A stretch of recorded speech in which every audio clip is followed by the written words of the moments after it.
There have been an unusual number of tornadoes this month. We're also looking at the environmental impact of coffee pods. That's some of what we'll get to on the 7 from the Washington Post. I'm Jeff Pierre. It's Wednesday, January 18th. Let's get you caught up with today's 7 stories.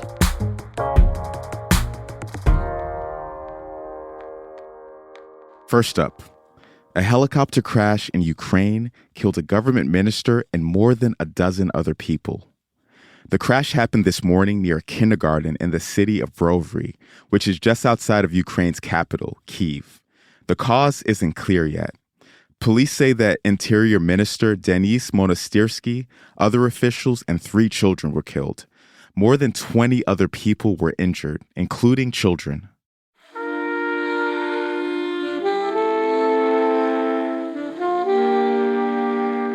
Number 2. Far-right Republican lawmakers were assigned to House committees yesterday. When Democrats were in control, Representatives Marjorie Taylor Greene and Paul Gosar had been kicked off over violent or extremist remarks.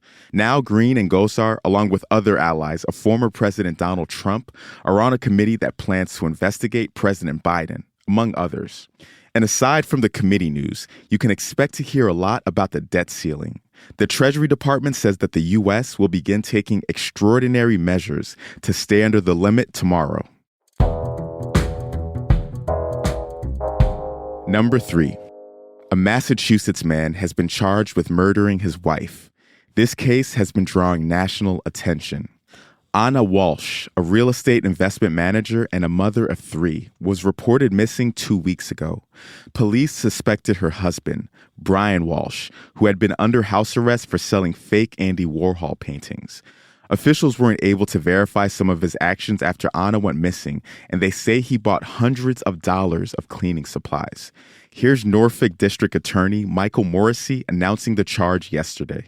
The continued investigation has now allowed police to obtain an arrest warrant charging Brian Walshe with the murder of his wife. Mr. Walshe will be transported to the Quincy District Court for arraignment on the charge of murder. Brian Walshe is expected to appear in court today.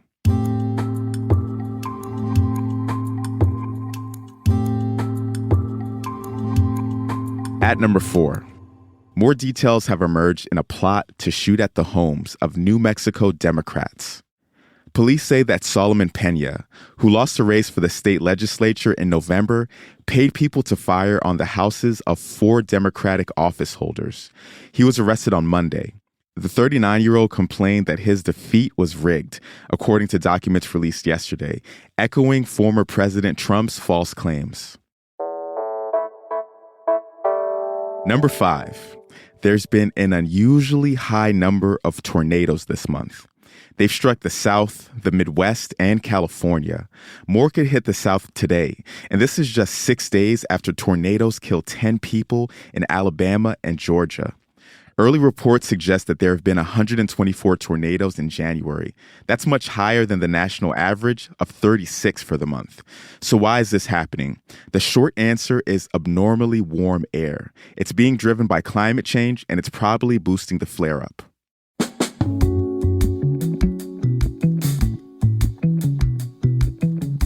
Here's number 6.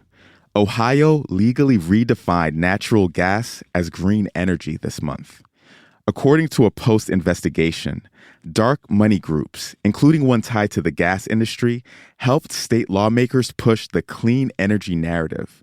They've even urged other states to do the same. Natural gas is Ohio's largest source of energy. It's also a fossil fuel that emits significant amounts of methane.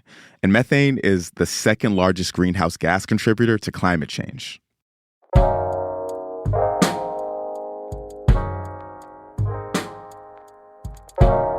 And here's number 7. Single-use coffee pods aren't as wasteful as you may think. A new study says that brewing a cup of coffee in an old-school coffee maker can generate 1.5 times more emissions than using a pod machine, like a Keurig. Pods are designed to use the ideal amount of coffee and water, leading to less of both being wasted. Recycling used pods or switching to reusable ones can also reduce the environmental impact. And just like that, you're all caught up. It's time for me to do my part for the climate and make my cup of coffee. I'm Jeff Pierre. I'll be out tomorrow and Friday, but my colleague Christina Quinn has got your back. Don't forget to click like and subscribe to the show.